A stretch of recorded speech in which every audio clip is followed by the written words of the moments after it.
Hadir dan rekan-rekan semua, kami tentu saja berterima kasih pada Pak Jokowi karena dengan cara berpikir tidak biasa mampu menggesa Mandalika sebagai super priority destination baru, bukan hanya dikenal di tingkat nasional saja sekarang tapi di seluruh dunia.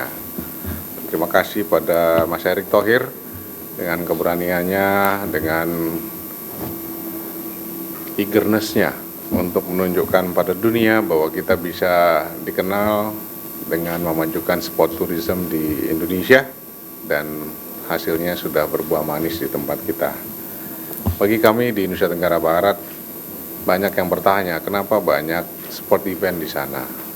Beberapa hari yang lalu kami baru saja menyelesaikan jadi tuan rumah dengan Pak Erick, alhamdulillah hadir di sana menjadi host dari Shell Eco Marathon. Kemudian beberapa minggu sebelumnya kita jadi tuan rumah juga MXGP 1-2 Juli motocross dunia yang ada di Selaparang di Lombok. Seminggu sebelumnya kami jadi tuan rumah motocross dunia juga MXGP seri ke-10 di Sumbawa. Sebelumnya ada World Superbike dan lain sebagainya. Nah, kalau ITDC, Kementerian BUMN dan lain sebagainya memberi makna pada kegiatan ini sebagai sport dan entertainment, kami lebih dari itu Pak Erick. MotoGP is not only about sport event, tapi ini cara yang paling praktis kita membuat perubahan dan memaksa kita untuk mengakselerasi pembangunan di tempat kami. Menjadi tuan rumah dari MotoGP tidak gampang. Dia punya requirement yang tidak bisa ditawar-tawar. Ketika awal Mandalika dipilih sebagai tuan rumah MotoGP, maka syarat dari Dorna itu oke, Anda jadi host dari MotoGP, tapi Anda harus punya rumah sakit kelas dunia. Artinya kami harus memperbaiki rumah sakit kami. Bukan hanya rumah sakit, runway bandara pun harus diperpanjang. Berarti runway bandara internasional di Lombok juga harus diperpanjang. Setelah runway diperpanjang oleh Angkasa Pura dengan bantuan Pak Erick, Pak Jokowi bilang terminalnya juga nggak boleh terminal kampung. Terminalnya juga harus didandanin. Nah, kalau sudah punya airport kelas 1, pelabuhannya juga untuk logistik harus jadi kelas dunia juga. Pelindo dengan bantuan Pak Erick juga merubah pelabuhan laut kami menjadi pelabuhan laut kelas dunia sekarang.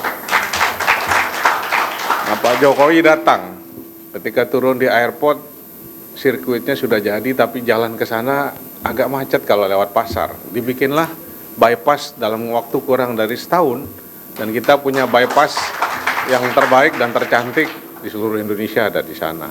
Nah, setelah bypassnya jadi, Pak Jokowi bilang, bagus ini bypass tapi kelihatan masih kering. Ada penghijauan, tempat kami jadi hijau sekarang. Nah, setelah bypass jadi hijau, jalannya sempit.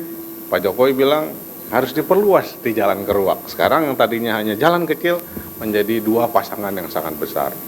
Sudah jadi sirkuitnya, sudah jadi bypassnya, sudah luas jalannya. Kok masih ada rumah penduduk di tengah megahnya sirkuit yang masih kumuh? Panggil Menteri PU lagi untuk mendandani homestay kita. Dan sekarang kita punya ribuan homestay yang bukan saja dinikmati oleh orang yang berduit, tapi juga masyarakat umum bisa hadir di sana. Jadi luar biasa impact-nya. Oleh karena itu buat kami, sekali lagi terima kasih pada Pak Presiden, yang mungkin orang lain tidak melihat langkah ini secara luar biasa. Tapi yang kedua, saya memberikan apresiasi dan angkat topi buat Pak Erick Thohir yang dengan keberaniannya luar biasa, berani menerjang. Sehingga betul-betul luar biasa Mandalika dan NTB ini. Dan terakhir, ini mungkin agak politis sedikit, kita bikin kayak begini-begini supaya ada kesan juga pada masyarakat. Kalau PKS jadi gubernur nggak harus melulu bicara tentang jenggot dan jilbab. Karena di Indonesia ini orang masih takut. Kalau PKS berkuasa itu jangan-jangan seperti Taliban like government. Kita di NTB sudah membuktikan bahwa kalau PKS itu menang jadi pimpinan, tidak pernah ada isu intoleransi di NTB. Terima kasih. Assalamualaikum warahmatullahi wabarakatuh.